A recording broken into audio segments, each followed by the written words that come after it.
And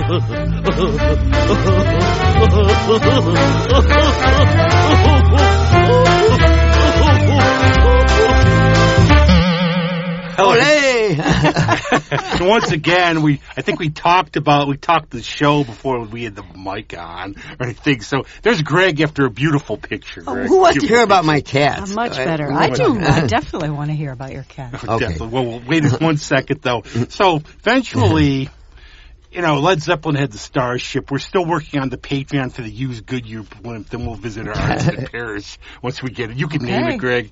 But we're very thrilled to have back again.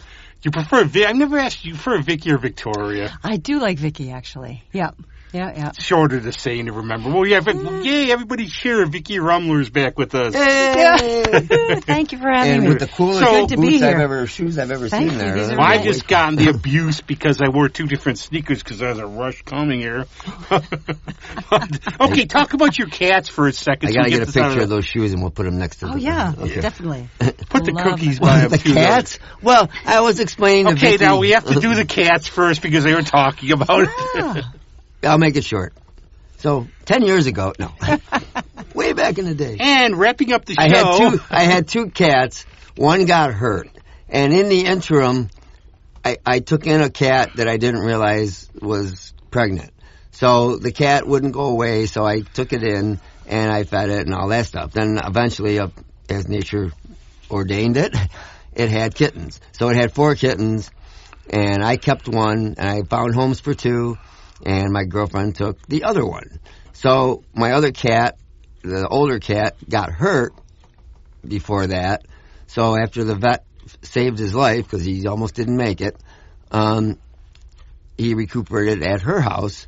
So now there's the one older cat and a kitten, and then I have the other older cat and a kitten. So I was just saying how we have like the same family structure, and I want to get all 4 of them together, and I just want to see what happens, because it's like sniff, sniff, sniff. Hey, I know you. Hey, you smell familiar. Yeah. I kind of want to see the social interaction with that, so I have yet to do that, but I will get around to that. So there you go. Yeah. I have to ask, because it's Puppy Bowl weekend for me. I don't really count the other game. And they had his first year, they have an assistant ref that's a dog. Will probably do better than the NFL refs. Okay. But I wanted to ask about in terms of... I read there's a kitten halftime, too. At the Puppy Bowl. Yeah, Greg's supplying them all. Yeah. How did this become a theme of the show so far? I'll never know. But I was wondering, because I noticed I do dabble in the World Cup, that France does really well, and I just wondered how soccer, their football, when you're there, can you escape it? Is it a big thing or not? Yeah, you can escape it. Yeah, there are a lot of people that couldn't care less about soccer. Because I wonder, because I don't think of France as, I think of mostly club football in England people follow, even though they would get crushed by anybody on the continent, if we're honest. But I always wonder, because I always notice France does really well in the World Cup, though. Yeah, they do. They have a great team. They pump a lot of money into it, of course. But yeah, it's definitely... What were you doing there to begin with? What was your reason for going there? To France? Yeah. Well, I went there, oh my gosh, over 20 years ago, let's put it that way. I thought it would just be, learning French for about 6 months, probably. Oh, yeah, because I've been learning it in junior high and high school and college, but couldn't really speak. I'm a perfectionist, so it took me a long time to actually start speaking. And then I was just really lucky. I got a series of breaks. I got these jobs, and someone got me a contract and got me a work permit, so I just kind of followed that. I think after Je t'aime, that's it. I don't know anymore. Well, and it takes time. I'm still learning French. It really takes time. I've told you this story when it's a great language to listen to, though. Yeah, you like it? I find it. Yeah, it's really. I love French music. It's like Francois Hardy and all that. Yeah? Don't know if she could say, "Yeah, I'm going to stuff a shoe in your mouth," but it sounds so romantic. But I told you this story when I lived in D.C. We go down to Delaware Avenue where all the bookstores are. So there's a person, he's French. And my friend was in Paris for 2 years, so they're speaking, and I do a little, and he thinks I can speak it. All of a sudden he goes on, no. Oh, right. There was a phrase, I remember when I was a kid, that ferme votre bouche or something like that. It was like, go shit in a hat. Oh. Or something like that. But it sounds so elegant when you... It sounds so elegant in those languages. You just sound, it could be... But that's why I like life. Though. I don't think I've always said life doesn't just have this straight arrow. You never expect or know which twists and turns. You know, and the idea of serendipity, I always like, where you meet somebody or something happens. Well, I'm only going to do this. It's like I'm only going to do this for a month, and then it's like 3 years later. Right. Yeah, and it really just all fell into place. It was really incredible. So I just followed the flow, kind of. And I'm really big in the sense of place too. You find like some place you go, wow, this is sort of like home. I belong here. So you were working and all that stuff there? Yeah, I actually worked for a record company when I first got to France. I worked for Universal for like 3 years. Because I had worked for BMG in Munich. I lived in Germany for 5 years before I went to France, and I had these contacts, and then I was like a marketing assistant for a few years, and I thought, I'd actually rather do the music than market other people's music. Right. So that just kind of flowed together. So how does the publishing thing work with a big situation like that? Are there a whole bunch of lawyers or a whole bunch of, I mean, is it one department, or is it just fan out to all the different... Well, back in the day, they worked with an independent publisher that published all the artists that they recorded. So it's like an umbrella thing. Yeah, Back in the day, it's changed a lot now, of course. Yeah. Everybody's gotten a little smarter with it. There's so much more education involved with music business and stuff. Yeah, for sure. I mean, I would still like to see a way that the artists got their, just rewards a little better. For sure. Right. Yeah. Now I will hear like a friend of mine would say, well, I have a song on a soap opera today. People don't get, unless they're in the biz. Oh, you're on TV, and I have some bands who have a song on TV. They think you're rich. It's like, well, I got my 30-cent check today. Yeah. Yeah. Well, that one guy that was all, from here, I mean, he's in L.A. now, right? I forget his name. There you go. But he wrote the Young and the Restless theme, and that's a big deal, I guess. He'd been using that for years. So, But it's funny, even like, John Cleese doesn't need the money, but he was saying his little joke he used to tell. He said, they still play Fawlty Towers on PBS, and I get my 18-cent check. Yep. Yeah, no, it's changed a lot. And that's something, it'd be like a topic that I have no answers. I just wish, something would come out where the artist actually got. Well, Greg doesn't have to worry because he plays for 50 bands. Right, that helps. Yeah, 48 and a half. The mint green Mercedes this week, the purple limo last week. Not bad. He brings a different car every week when he drives here. Yeah, the ashtray fills up. Oh, it's gone. Trade it in. He gets rid of them like socks in a laundry. Yeah. Cool. But the one thing I really love about your music, too, is like it's like, what is she doing next? Because I always think you do this, you do that, you're telling stories. Yeah, that's true. No, when I think about it, because the 4 albums that I've done, they're really pretty different. Have a different vibe to each album. Yeah, and I have so many more albums that I want to make that go in other directions, too. Yeah. Did you do any of the traditional... and if I have this wrong, let me know. But did you have any of that accordion and all that kind of, old schoolish European French stuff that you know what I mean? Was that you acquaint with that music? Folk style, street style. Yeah, I haven't done any. I actually have a really good friend who plays accordion, and I've kind of had in the back of my mind that it could be fun. That would be cool. To do an album of French songs with accordion, because there are a couple of American groups that have recorded a French song or two, and they were hugely popular just because apparently it's cute, the American accent in French. Yeah. So I thought maybe... You know what that always reminds me of? In the Batman 66 movie. I knew it. But remember the scene when they're in the nightclub and he's with Kitka in the nightclub and they have the lounge singer there? Yeah. I mean, I don't know if that's supposed to be French or Russian, but it struck me as a French type of thing. If you were to look at that or listen to it, I mean, but it's that whole style to me is that it's that beautiful romantic. And it's just all that stuff going on at the and with the accordion and the mandolin and all that stuff, Yep. So that might happen someday. I don't know. Yeah, I kind of got into more experimental stuff, like right off the bat, some of the jazz and really trying to stretch the limits. Well, I'm sure we'll hear some at the end. Well, who's like in terms of jazz in France and like in Europe who are big? Well, as far as vocalists, I mean, there's Cecile McLaurin-Savant, who's done really well. Cyril Aimé, do you know this woman? Cyril Aimé? No. She's a friend of mine on Facebook, actually. Oh, really? Yeah. She's a because I remember, cool during COVID, she'd say Mark saved and everything, so. Yeah. Okay, yeah. So what's her name? She's done really Cyril well. Aimé, yes. Okay. She's actually a friend of mine on Facebook. I think that's. Oh, there you go, yeah. Yeah, no, there's some really great vocalists. Lest we forget, too, I just watched Bird last week, the bio of Charlie Parker. Due to racism and everything here, a lot of artists went over to France. Yeah, for sure. And they were very well appreciated, like Paris Blues or any of those. True. Yeah, a lot of musicians and writers, too, felt they were more accepted over in Paris than in the U.S. There's a really good book I read called Fireworks After Midnight about France in the 20s. Ooh. Paris in the 20s. Uh-huh. It's like one of those where... Then I watched that movie from Paris at Midnight. Why can't I time travel and do this stuff? Why are we stuck? Yeah, that's the Woody Allen, right? Yeah, that was fun, very funny. I watched it at the Little, so it's like one of those. Oh yeah, good. Yeah, no, that's a funny one. But when you talk about experimental, what do you sort of mean? Well, because pretty early on I started working with this vocal group because I grew up singing a cappella, so I really love singing harmony.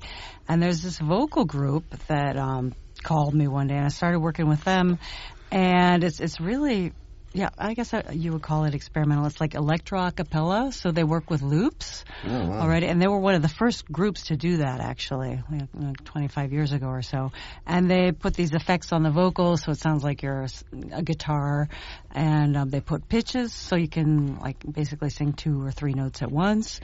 And so we do a lot of, rarely singing like a melody from beginning to end. We're doing more like vocal percussion or weird sounds like in this part of the song, or But even those have to be on pitch, or else if you add the harmony electronically, then it's going to be off if you don't do it. If you don't have the bass notes right, the beginning part. Yeah, so it's been really fascinating working with this group because you do have to be really precise, and you're recording a loop at the beginning of the tune, and if you mess it up, you hear the same thing through the whole tune. Right. Basically, so if you're why did I do that? So rhythmically, it's so that's pretty exciting. The one part you hate ends up being the whole song. Yeah, exactly. So I do that a lot, and just a lot of like sound research, I guess you would call it, doing weird sounds. And then when I do my own jazz standards, I'm like, oh no, I got to change the tune. So it's just you could be like Hank Williams III, where he starts off his shows with country, then midway through he goes to punk. Oh, yeah. And it's like seamless. It's like all of a sudden sort of punk death metal. Yeah. Yeah. So if you want to think of that, start researching your death metal and your. But I think a lot of audiences I love different things like that. I think people would be receptive, but it would be also kind of odd. Well, all of a sudden you're doing jazz in the middle of the set. It's like, yeah. But I like that. I like people to be surprised, Yeah, that's what I like. That's what I go see now for the most part. I want to see something new and different than the usual, because I've seen things for 30, but I still like the things. And then Greg will be an electronic band. Yeah. It's new. It's different. Well, yeah. It's awesome. Yeah, it's hard to find that balance because some people say, "Oh, it's always nice to hear something you recognize," And never the twain shall meet. I have that group of friends who will go see cover bands. Nothing wrong with them, but go see all the the good old things they know, and they'll never try anything new. Mm-hmm. Yeah, I don't know. I sometimes have a hard time with things that are too experimental. It takes me a while to wrap my head around it because I do sort of like traditional things, but after a while, it's like, yeah, that's cool, and it's like I remember studying all that stuff in school about, Gil, whatever, what was his name? Gil somebody or other was when electronic music first came out, and these guys were just plugging, patches in all over the place, and it was all really a big deal, It was an early foray into that stuff. But Gil Evans, I guess. Is that who I'm thinking of? I can't think of. But there was, anyway, that stuff was really neat because, they would do all the stuff with the Moog and the oscillators and all that kind of stuff. Yeah. Andy knows what I'm talking about. Don't you, Andy? Okay. Okay, there we go. Okay, Excellent. approved. I'm actually thinking in my head that one band my cousin first, it probably isn't the same thing at all, but it was out there, was when he was listening to Tangerine Dream. I love those guys. And that was like the first, and for me it was Captain Beefheart, which is just different. And all I would hear would be like about Trout Mask Replica, either going to love it or you're going to hate it. And I really loved it, but I could see why the Magic Band never wanted to get back together, because I know Zoot Horn Rowell said, we don't want to learn this stuff again. So that's one of the things. But how is it, too, in the studio now? I think we've come such a long way with all the toys and everything. You could do so much, isn't it?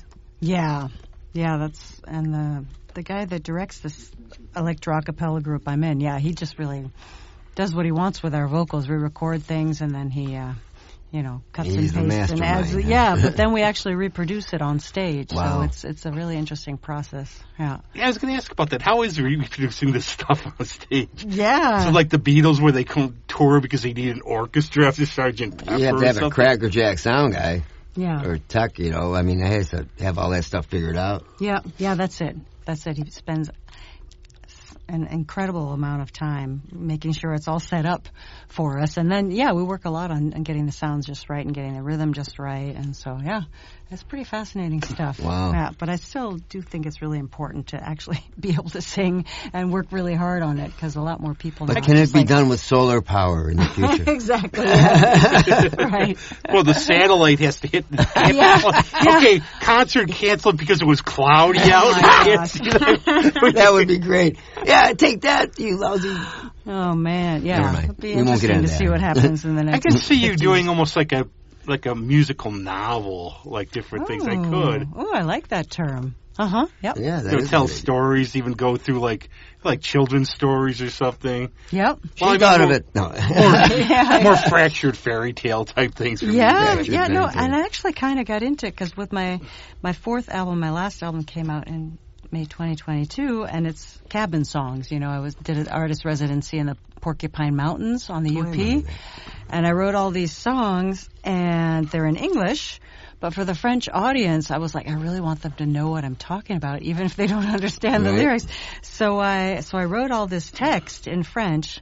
So I actually present all the tunes, and I tell the story of each song.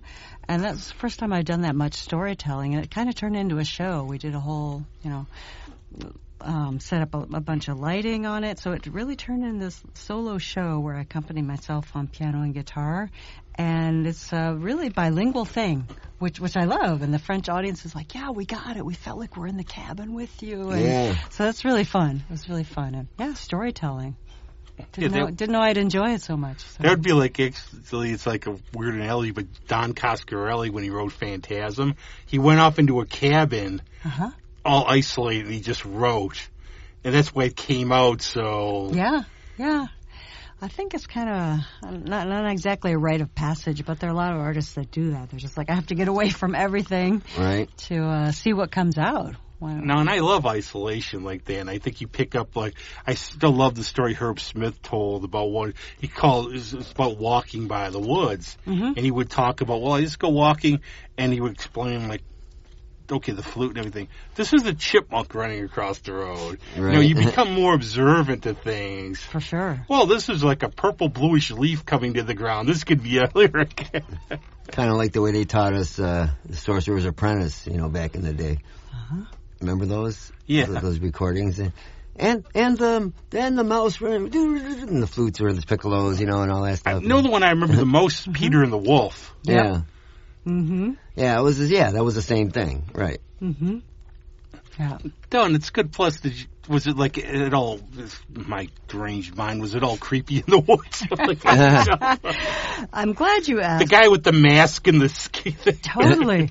Because the first night I was scared to death, honestly, because it was really it was a walk from the car, it was really in the middle of the woods by myself. And I've been living in Paris, this big city, and I just haven't been alone in the woods for so long.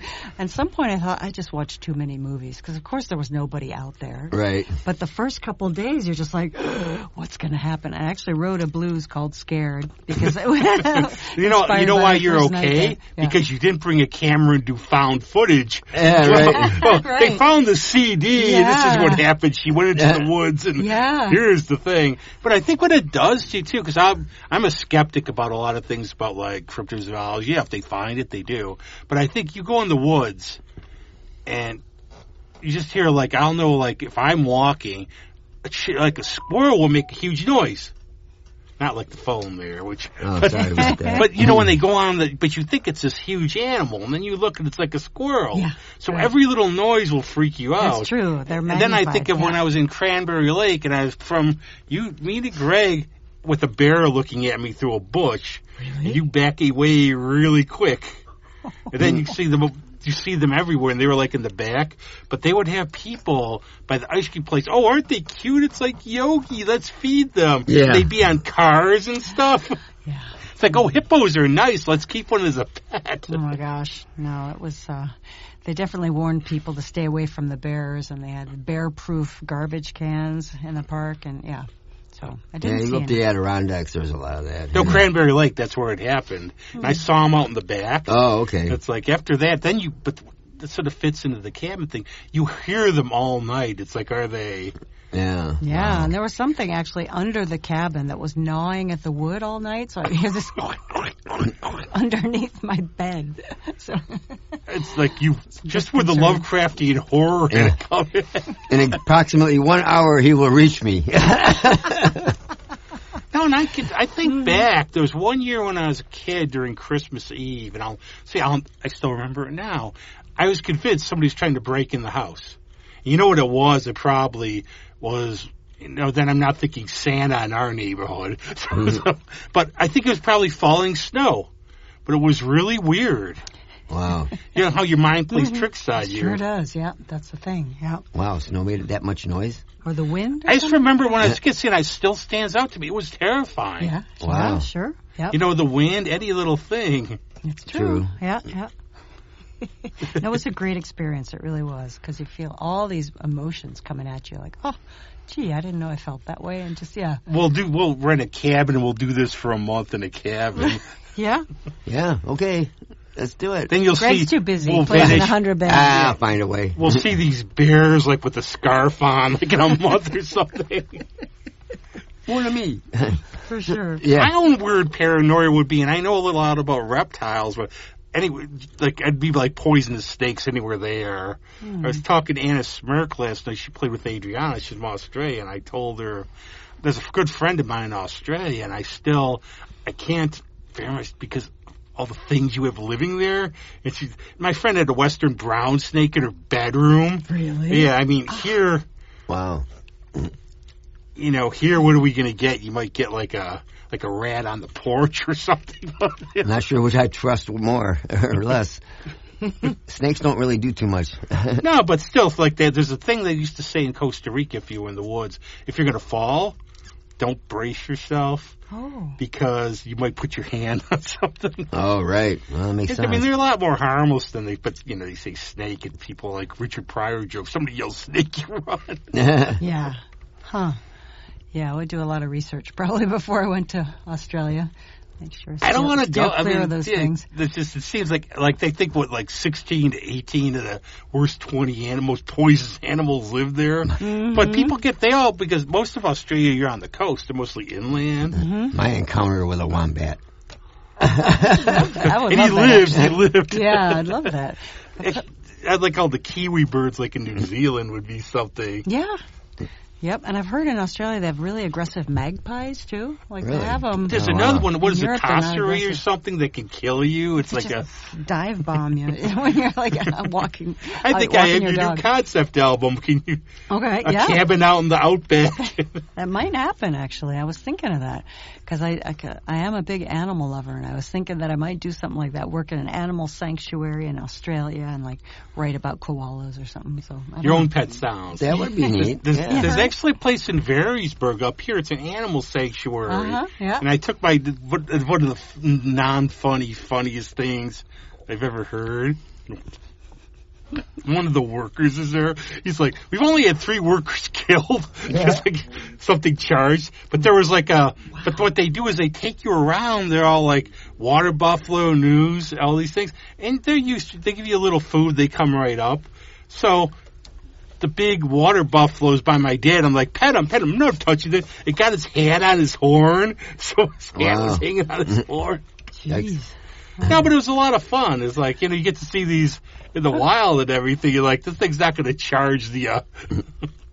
Wow. Yeah, okay. I got to check that out. And it's neat, too, because it's one of those strange places where it's in the middle of nowhere and there's this big wildlife sanctuary. Yeah. Huh. Well, where else would you expect one to be? In our parking lot right here. In the middle of Manhattan. Logical spot. Very logical there. Pittsburgh. Sorry. I just found that kind of funny. Good point. Actually, a good point. There was nothing in the middle of nowhere. You want to pet someone, go to Powers afterwards and go pet them. I was thinking about that. I haven't been there on this trip, so. They're always like, food, give us food, glorious food. The alpacas, yep. No, there's alpaca farms right around here, too. Oh, yeah. Yep. I love alpaca. So how did your music start progressing then? Well, I guess I did a lot of piano, and I sang in children's choruses when I was little, so that was kind of my thing in Rochester. And then a cappella groups a lot in college. And, it's pretty... Well, when I lived in Germany, I did, this cabaret stuff, which was really bizarre. There was, a slideshow at the same time. Right. And we changed our clothes, 4 times during the show and sang harmony. There were 2 other vocalists. That's an old... kind of wacky. That's an old art form, though, all that stuff. So. Yeah. Because, they used to have all that stuff back in the day, all those old war movies. You always have the cabaret scene and the singer and, that stuff is so cool. Yeah, it was pretty hilarious, actually, yeah. And once I got to Paris, I started doing more jazz. I knew standards, growing up in the U.S., I knew standards, but started trying to make it more creative, and they do support jazz quite a bit over there, so kind of went pretty far in that direction, and then started spending more time on my own writing, getting into writing my own lyrics and having fun with it and writing music. So that's the question I've asked before. Is there any way you would define what cabaret actually is? Oh, see, I asked Marissa Mulders because she was doing a tour. I forgot what she said now, but you can watch the episode. Yeah, I'd be curious to know what she said. That's a good question. Well, it's sort of musical theater. Yeah, kind of. Reduced, kind of. Yeah, there's kind of an MC, and there are different acts, sort of, I guess. It's one group, but one person will sing the lead, and then there'll be... Kind of like a review. Yeah, like a review, I guess. But I guess that kind of morphed from that. That's what I'm guessing. One of the things I always think of it as is somebody will, explain the song first. I've seen some Tom Waits things where people will do them, they will talk about the song first and give a lot, then they sing them. Yep. Yeah, there's some of that in different... Basically, Hedwig and all that kind of stuff is sort of a cabaret, right? Hedwig and the Angry Inch and all those kind of weird things. It's musical theater. But it's still... It's somebody playing a part, and it's really overemphasized and exaggerated. And I guess in kind of a small setting, I would say, thinking Red Velvet Curtain and, right. a small setting and kind of... The lights dim low. Yeah. Plus, I think with all art forms, it's always open to interpretation. Yeah, for sure, yeah. We have our downtown cabaret, I don't know if they do cabaret or what they do. Are they still around? I don't know. I was thinking of that as I was saying. I did a show with them years and years ago. Of course you did. Yeah, well, there's a story in itself. They stuck me with a... Well, I shouldn't say it that way. They put me... Thank you. They paired me with a nun, of all people, that played piano. And so I'm playing this stuff and reading they gave me the piano score, and I'm following the bottom staff, to sort of see where the bass clef was, going and all that. That's kind of how I figured my parts out. And it was very interesting. And we did, forgot what song we were doing or what show we were doing. Wow. It was pretty interesting. I bet. I could have seen you going very well. I could have seen you going into Sister Christian. Oh my God! Yeah, we had fun though. That's like one of those random sentences if you don't hear the rest of it. Well, they paired me with a nun. Right. My life was never the same. Wow. Nonsense there, dude. Nonsense, So, right. What about your second album, then? So the first one actually is no longer in print. So this is the second one. It's called Am I Am. What a cool picture. And thank you, yeah. How did you do the... What are you looking at, the bubbles? Yep, I'm just kind of contemplating the bubbles. And so the photographer was actually blowing bubbles and then so they're real. snapping the shots cool. really quickly. Yeah, she actually had the soap, So that worked out well. And I guess I would call it jazz pop because there are probably half my tunes on it and half, covers. There's a kind of a, African-sounding version of Teach Me Tonight, which is kind of different. And there's a unusual version of Frère Jacques, which is pretty much a cappella. I did that one for years, a cappella, and just, really experimented with it. Over the Rainbow, very, very floaty, ethereal version of Over the Rainbow. So, yeah, that was fun. And there was a Greek guitarist, actually, a friend of mine, who did the arrangements and did, drum programming and stuff. So I like to collect like a CD worth of Over the Rainbow covers just to see which ones are the best. Yeah. That song still makes me, does something to me. I don't know. Does it? Yeah. Okay, It does. I think Yeah. Marlon Brando described it one time. So he just says, because everybody thinks has those aspirations. True. It just takes you back. It takes you back to like why the world can't be whatever way you want it to be. Yep. I think it that's kind of works for whoever's listening to it. It's just like, yeah, well, I have this vision, and you're going to have a different vision, but it's like, someday, and all that. You're just wishing, why can't the world be different? My world. I mean, you think of kind the of album hope. cover there. I was thinking, Hopeful, yeah. like Glinda didn't pop up and go, "Are you a good witch or are you a bad witch?" from one of the bubbles. Did you? That's right. Yeah. Did you know? Yeah. Like the story behind Frère Jacques? Ah. Because I've heard it's a little more sinister than we think it is. Oh, that's possible. Because Three Blind Mice is like about a plague thing. And I always, like Yankee Doodle's actually about visiting a house of prostitution. Yikes. And I picture there's a book called By the Sword. It's a history of swords and warfare, but they go into a lot of it. When Yankee Doodle came to town just to ride a pony. Just to ride a pony meant going to a house of ill repute. Oh, wow. So I'm picturing these little kids in kindergarten singing this nobody knows. Huh, I wonder. I poison your songs. Yeah, no, I'm curious because I don't know if it was originally in French or. So is London or Bridge English is about what, terrorism or what? It's about another plague thing. My Fair Lady falling down, or Ring Around the Rosie, Pocket Full of Posy. We're getting on a real happy note here for the That's show. interesting. I never knew all that stuff. Yeah, the analogy I'll use for you is obviously fairy tales, where most of them are cautionary. The grim fairy tales. Yeah, the real very ones dark. too. Yeah. Pushing children in the oven and whatnot. Yeah. That was some scary stuff. I used to have a book with the fairy tales, and they were Hans Christian Andersen, but some of the drawings. I mean, these were older books, like 40s books, and the drawings were just terrible. I mean, they were scary as hell. Well, Little Match Girl, then The Little Mermaid is pure. That's why they didn't adapt it away from the book, because it's miserable. Huh. And you're thinking, well, we're brightening the morning for Yeah, you. right. Okay. But I'll tell you, I had an experience once when I was overseas, and I got lost in this place in Germany, and I started walking, and I started walking through this woods, and it's beautiful, and all of a sudden, man, I'm not seeing anything, and I've got my Walkman, and I'm just, I don't even know where the hell I'm going, and all of a sudden, in the middle of this woods, there was a post office. So I figured, okay, great. At least I'll know where the heck I am and how to. But it was like this little cottagey thing, and it was just, just like something you'd see in like old style building, and it was their post office. Was it made of gingerbread? Yeah, almost. And it was like in the middle of the woods, which seemed to me in the middle of the woods anyway. And turned out I was 10 miles away from where I started out. I got off a bus and ended up 10 miles away from where I was supposed to be. Oh, no. I just took a bus and, I wonder where this is going to go. And I just started not seeing much of anything, and I said, I think I better get off. Oh, no. Well, I wasn't very Whenever smart I've when I was explored that I tried to make sure I know my way back to the hotel and everything. Yeah. I wasn't too wise then. See, these days, I made a fool of myself one day when I went to the library. I went to walk, and I got lost. So what do you do? And I ended up on this weird street, and how far away? You pull out the phone, you see where you are. Yeah, right. So much easier now. Yeah. Yeah. For sure. Yeah. It's like the old days, because my dad was horrible with directions. So one time when we were supposed to go to the Catskills, we ended up in Virginia.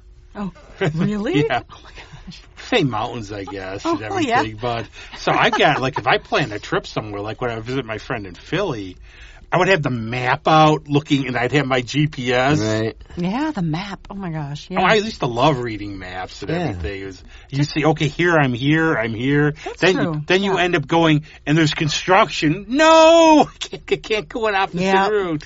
But then they're so hard to fold up afterwards. That was always my problem. You can never fold them the same way. But I used to like globes, because when I lived in D.C., there was a store with all these old globes. Beautiful. Are they tech insane over there like they are here? Not as much. No, it's true. It always kind of hits me when I come back to the U.S. Like I experienced my first beer wall the other night, and that was a little high tech. I've hit the beer wall many times in my past. And the wine card, wall. and then have the What is the beer wall? I don't know what that is. Oh, you don't? Okay. I don't drink anymore. So. Okay, well, yeah. Except for coffee. I guess there are different places that have these, but they have a selection of probably like 20 beers. And you have to leave your credit card at the bar, and then they give you a card. And depending on which beer you want, you have to, swipe the card that they give you, and then you can serve yourself of whichever beer you want. Yeah. Oh, wow. So, how cool is that? I've never heard of that. Yeah. What I've seen are the sample things where they get the big tray and you get 4 or 5 on the tray. Yep. Maybe they figure if you you get drunk enough, they'll collect all these credit cards and then scam. No, I don't. Maybe people forget to pick up their card. It rarely happens, but because I worked at bars, I usually just pay in cash. Uh-huh. Because mostly nothing will happen with your credit card. But it's also the idea, okay, if I bring, say, $30, when it's gone, it's gone. Oh, right. Yeah. When it's gone, so are you. Yeah. Not one more drink, just one more. You're right. Yeah, no, it was kind of fun. But did you have, when you're getting near the end, though, which one should I try? Yeah. It was really hard to choose, for It's sure. an interesting idea. Yeah, it was a good idea. It was kind of fun. I think they're trying to expand more to entertain people, to get people to go out. I don't think... Because I know, a big group of my friends, they just don't go out anymore, really. Mm-hmm. Trying to get people out of the house, they want to make it an experience. Yeah. No, and it was fun, too, because it was charged by the ounce, so you could have, a beer and a half. Just a really small, just top it off, and you'd only pay 50 cents or whatever. So I'm thinking of the line from Pulp Fiction about Vincent when he's in France. You could walk into a movie, you could walk into a McDonald's, and they'll give you a beer, and I'm not talking just a little beer. That's true. Yeah. And I remember in Germany they had that. It was Russia too. Sure. Can't have McDonald's without a beer in Europe. Right. Yeah. It's not called the Big Mac. It's called the Royale with cheese. Yeah, it's amazing how much. But I mean, I think before, that's such an outgrowth of back in the old days, the war days, water was maybe either scarce or polluted, or so. I know in Mexico and all that, that's why they say don't drink the water. So there was more wine, and everything was more basic. That's true, yeah. I saw lots of construction workers in Munich drinking beer instead of water. I had, kids don't try this at home, but when I went to the Soviet Union, I had, this massive cold. It was, right after, January 3rd. And, number one, I don't want to infect anybody. It's okay, I paid, I'm going, and you got to go to the bus ride. I'm dying, basically. The vodka and the air cured it. And I guess my professor, it's the vodka and the air. So go fly by the Arctic Circle and drink vodka, and you'll be cured. Right, yeah. I think drunk's a relative term as opposed to here. I think you're right. You're not drunk. Mm-hmm. You're not really drunk in overseas unless you really... unless you're on the floor, then you're drunk. Have you seen the meme? It's been around for years about French kids growing up where it's got a little boy and a girl smoking cigarettes and drinking a big glass of wine. Really? Well, yeah. And also remember, all these countries, we haven't had this here, but it sticks to me, especially I think of Warsaw, where these were bombed, and a lot of these places were rebuilding and everything. Sure. Yep. People don't think that are all the history. Yeah. I think of the good old, Versailles and the Revolution and everything in France. Yeah, that's something you don't really... I've thought about that lately now as I take a deeper look into things. It's like, okay, nobody wants wars, but wars shape history, and wars shape what comes after. You know, I mean, you wouldn't have so many things if it wasn't for the war.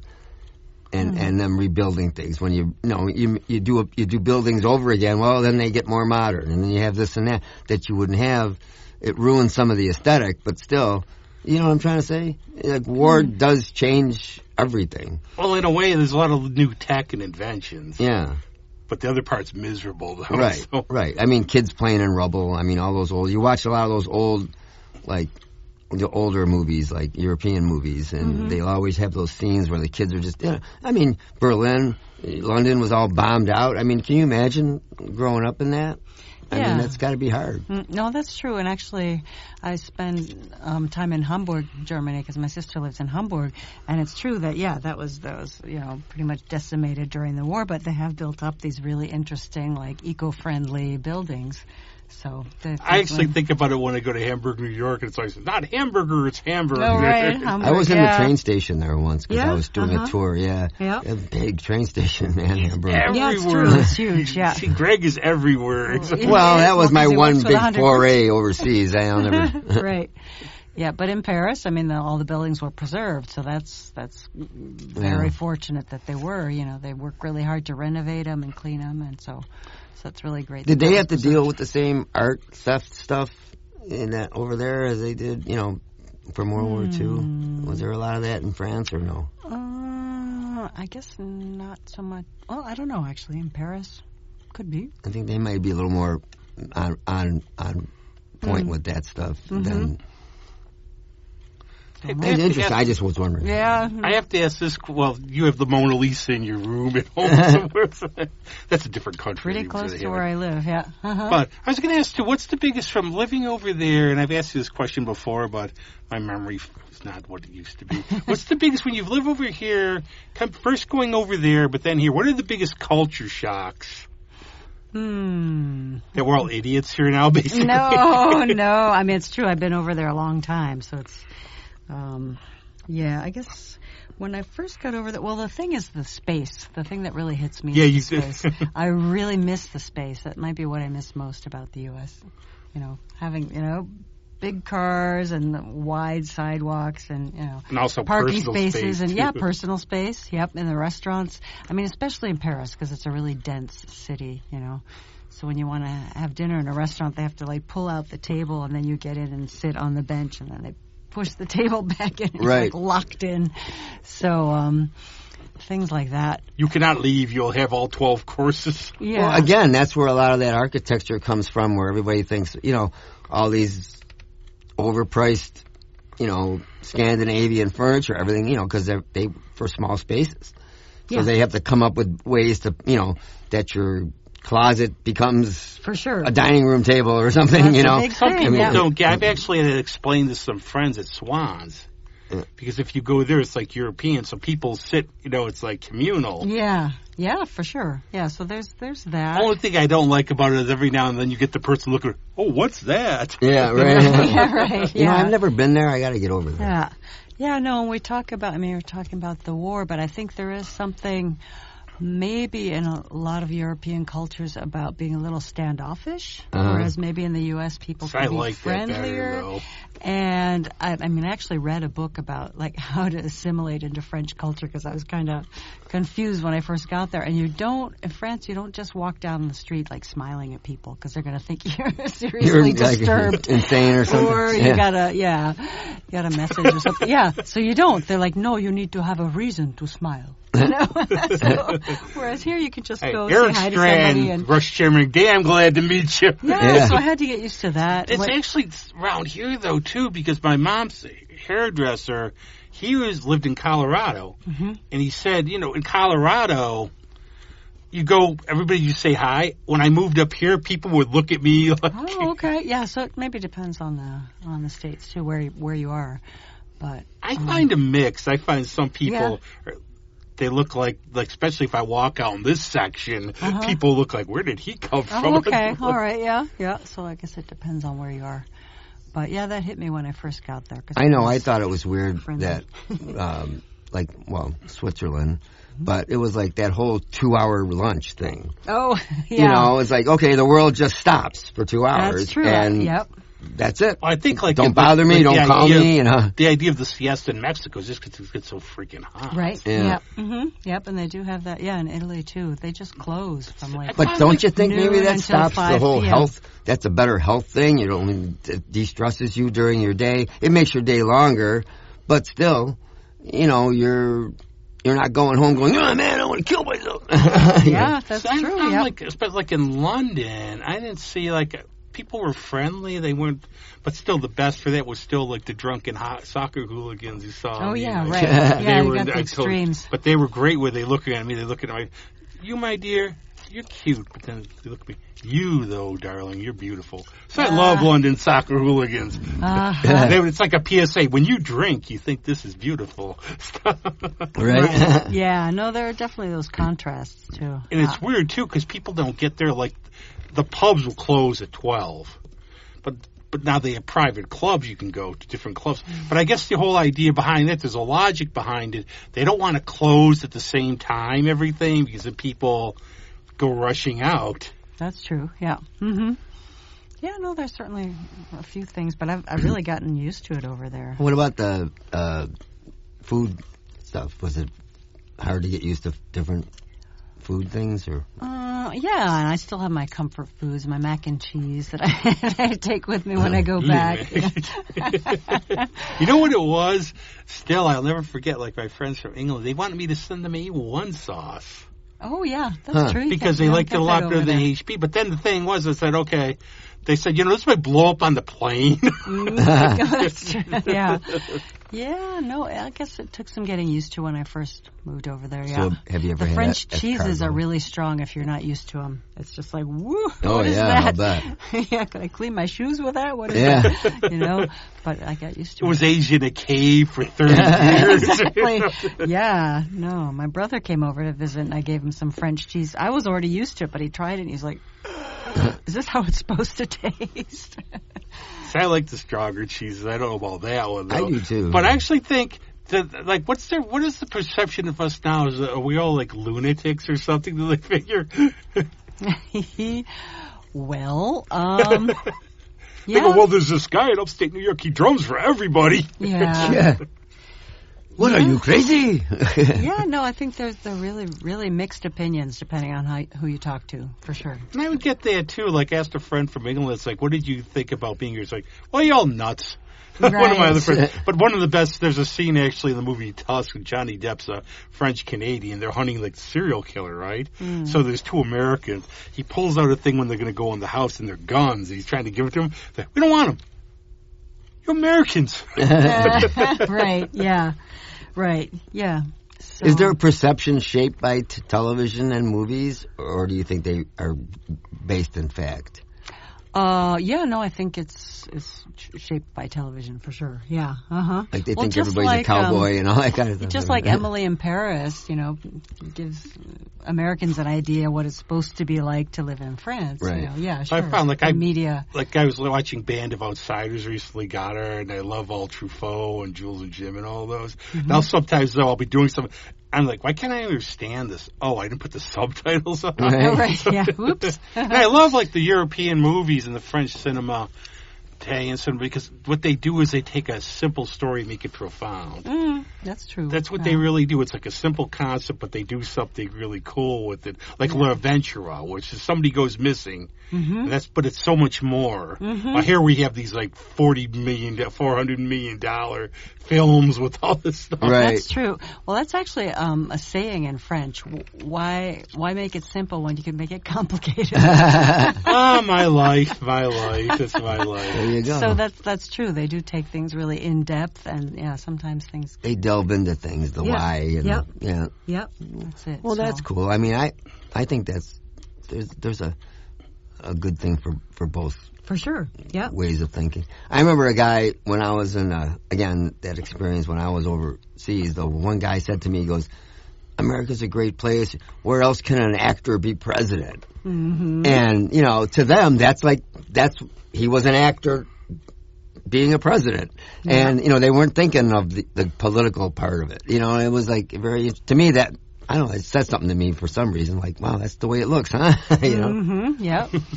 So moving forward, what is coming up right now for you? You have are you touring? Are you going to be touring? Yeah, I've decided that I'd like to tour more in the U.S. I'd like to share, the stuff that I've been doing the last several years. I thought, because I've been working so much in Europe, and I just thought it would be a really different and enriching experience to take it on the road in the U.S. So I'm working on that.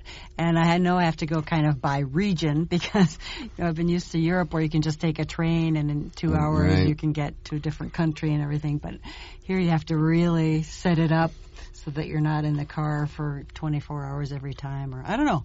So I'm working on that, and I'm going to be back in April. Possibly. Here we go. So by region, and so because I have contacts in different areas of the U.S. So maybe do like a West tour out west, and maybe a New England thing, and so Midwest. Yeah. So that's what I'm working on. People don't get. I think Europe's as big as I think England's as big as Maryland.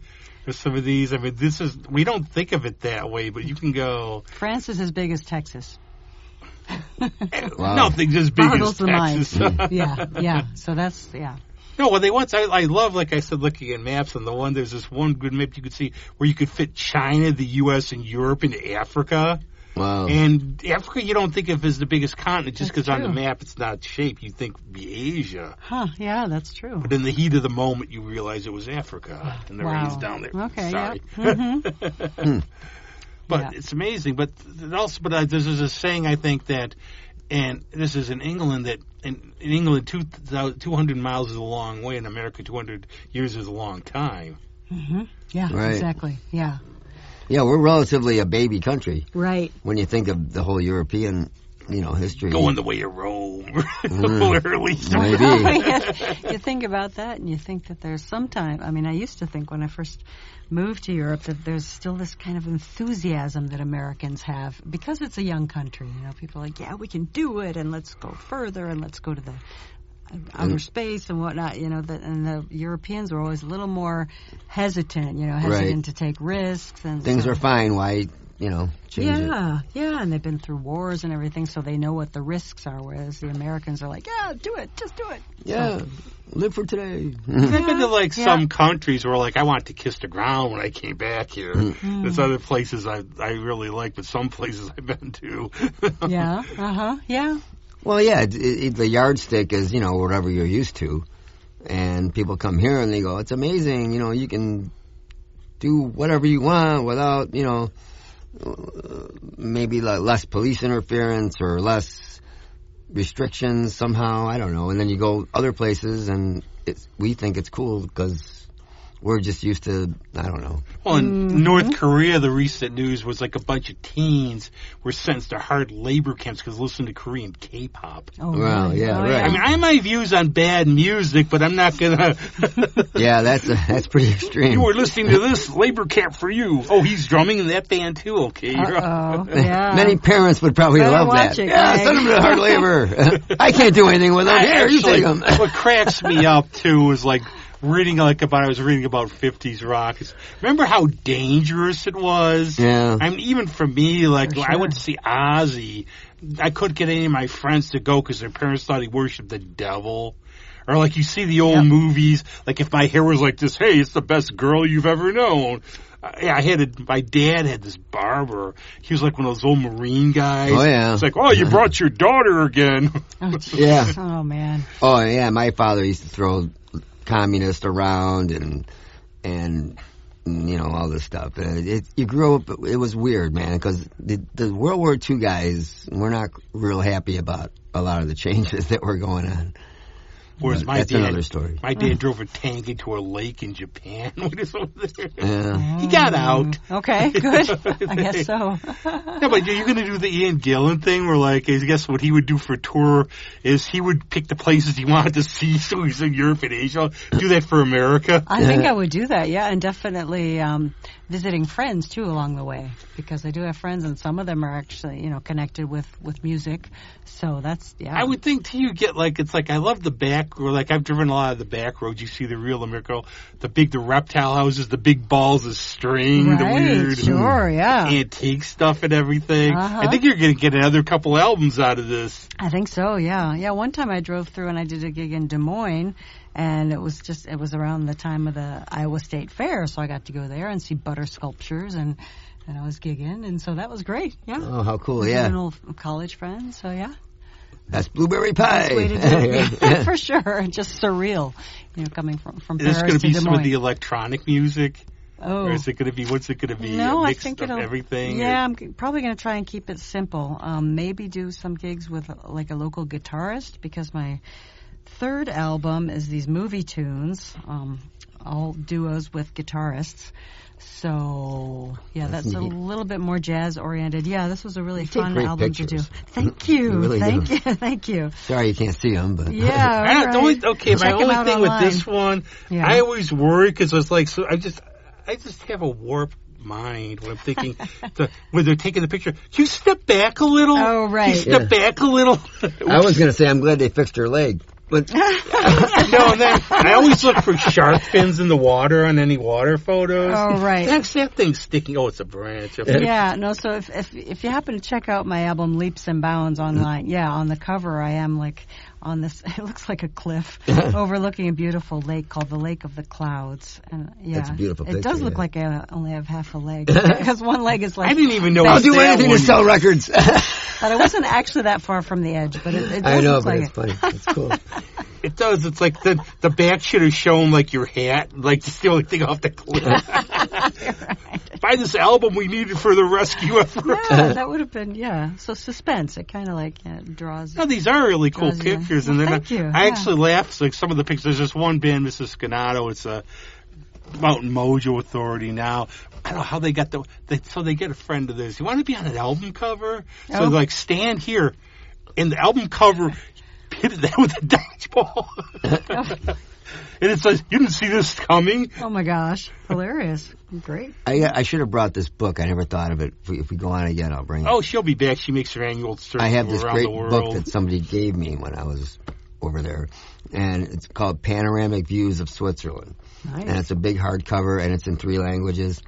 So, and it's just all the shorelines and the boats and those great houses and the little mini Tudor thingies that they have, beautiful. And I remember I took a lot of pictures of these houses and buildings. And somebody said, "Where's all the people?" I said, "People are people. Look at these buildings." I'm weird about that though, because I was walking and there was a house and there was a cage that said attack cat. But I'm weird about taking pictures like about somebody I don't know. What if somebody came out of the house like with it? It's like, we have a burglar.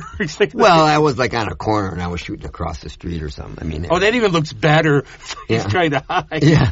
That's actually too for the film. How did you come up with some of the choices on that? That was so hard to do. It actually took me a couple of years to even prepare it, because I had so many ideas and there's so many movies. I mean, movie music is just, such a vast genre, right? This brings back great memories, too, because I saw Yitzhak Perlman. Oh. And it's literally lucky. He sold out in 20 minutes. Wow. And to see, like, great like that. Yeah. Funny is all hack, too. He's a sense of humor. But he did film themes. Right. And it was, like, so casual. Just... Yeah. Yeah, so I just had to really choose, like, films that had moved me at the time. I mean, there are a couple that are French, and just things that kind of interested me. Yeah, there was this one from the Ballon Rouge, the Red Balloon. I don't know if you ever saw that movie. I saw that. Yeah. Which really, was one of the first things I had ever experienced in French, and I was fascinated. I saw that when I was in, like, third grade. But it's sort of did that theme, It's sort of a little depressing. You're chasing your little balloon around. Yeah, exactly. And I so love that movie. I remember that. Yeah, and there was, like, not a happy ending, so that in itself was kind of typically French. Remember, like, in classrooms, too, they'd have to set the reels up and put the films in? Yeah, right. So I did that one, and I just, like, kind of, I think that's a big factor of... Told my own story. Of the difference between here and there, maybe, is Europe in general, because of their experiences, they're pretty, like, realistic about stuff. Yep. They're not too much pie in the sky. Like, oh yeah, we can do anything. You can do that. You can be this. They're like, man, life is, you eat, you sleep, you have friends, you have lovers, you blah blah blah. But to them, life is just living, and if they're happy to have that. Well, I was thinking, I maybe your opinion, you could tell me this about in the years to come. I think we would be like stars there for this. Because if they like Jerry Lewis, right? They probably, You'd be a hit. Be like Mickey Rourke, too. I heard they really like his film. Yeah, that's true, yeah. So we have a chance there, Greg. We do. Come on over. Crazy drummer. Yeah. The carnival of randomness. It's actually cracking me up because there's I don't know if they still have the Woodcliff did like a pretentious garbage plate. It's called like Le Plate Garbage. No. So we'll have to call this episode whatever crazy. Let's call it Viva La Carnival with everything. Yeah. And anybody think of anything better? Crazy Carnival. I don't know. No. But it's been great. It's like always just have a good conversation. Yeah, great to see you. And I don't think we really even talked enough about your music though. Like it's going. Listen to the music. Where do you get these things? Yeah, listen. Yeah, it's the thing. It's like we've talked about it before. It's hard to know what to say. It's like it keeps evolving. You were talking about a story. I think that's what you do. You're telling your story as going through life. Mm-hmm. It's like you weren't the person you were. Right, for sure. Yep, that's it. Yeah, and each album is really quite different. I like that, too, because I get tired of... Well, I have one album. I've heard some people say with some artists, what do you have? That's all you need. Oh, yeah. Because it's the same Were stuff. these all recorded in different places? Yes. Yep. Especially the album one. I recorded some of the tunes in New York City and some in France. So it's a really interesting mix. Oh, nice. Because 5 different guitarists, and 2 of them were based in New York, and 3 were based in France. So it's a hodgepodge. Yeah. That's great, though. That is, man, you got good connections. Well, you're becoming I worked on it. Sort of a Peter Gabriel. Oh, there you go. Oh, gosh, yeah. I love him. Well, the only thing now you need Tony Levin, then bring a bunch of musicians from every place. Right. Grab a couple from Belgium, grab a couple from Rochester, Well, I need a drummer. Oh. Nope, too busy. Yeah. I have 20 minutes on Thursday. Very cool. And what's your website again? VickiRummler.com. And look for her on tour, hopefully, here. Yeah, possibly in Rochester, and maybe kind of a Midwestern thing heading west. Can you get these discs online if we... Sure, yep, they're on list. So there's my second one, Am I Am. My third one's called Take Two, and then Leaps and Bounds is my latest one. Is there a best place to get them where you like it? They're just... I don't know. They're on all the platforms online, and I still like one of those CDs. Spotify. No, sure, you can get CDs for sure through Amazon. Well, that's what I meant. How is it that's going? What I was talking about. Please get the CDs. More and more. I'm still a CD person, but how is this becoming? I love it. How's it becoming? Have you seen now? Is it more? I'm sure he's a physical copy guy too of everything. Well, I know streaming you don't make a whole lot of money. That's what I know. Right, for sure. That's what I hear a lot of these guys complaining about. You make a freaking half a cent or something. It's stupid. I remember Carmine Appice there saying in one of his clinics, he says, you can get 1 million hits on Spotify and you make for like $4,000. Yeah, suppose I said to you, one of my friends, she had one of her singles debut number 9 on the country charts. You'd say, wow, she's doing really well. No, this was Spotify and stuff, so it's like 9 cents.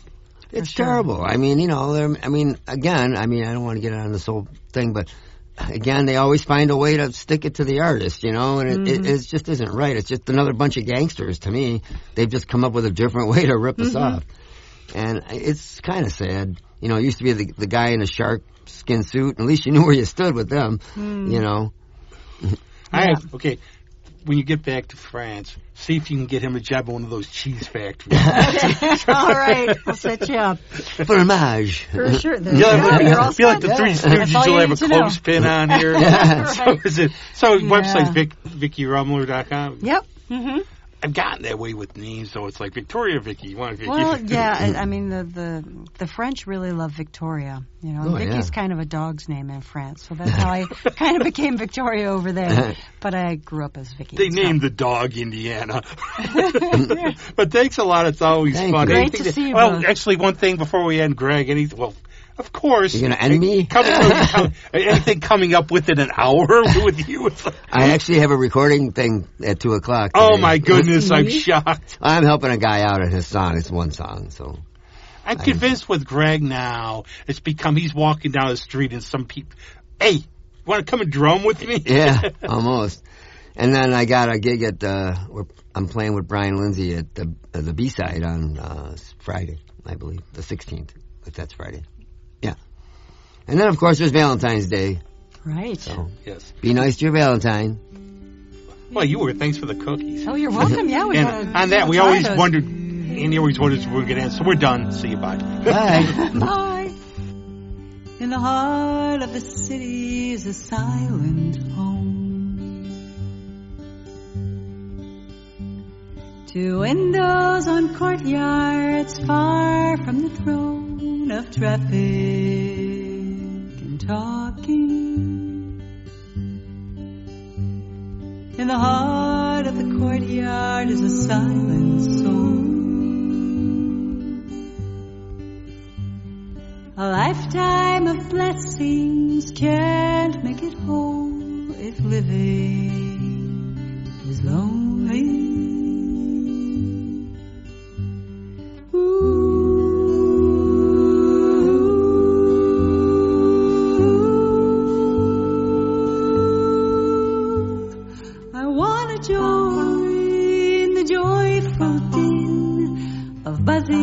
Chirping and cutting of grass, the infinite layers of life sounds.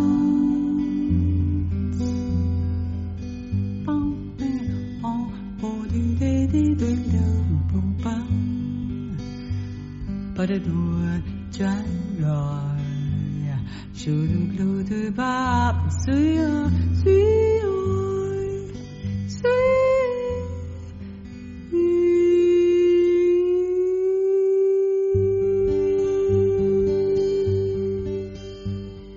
in the heart of the city is a silent home. 2 windows on courtyards far from the throne of traffic and talking. In the heart of the courtyard is a silent soul. Lifetime of blessings can't make it whole if living is lonely.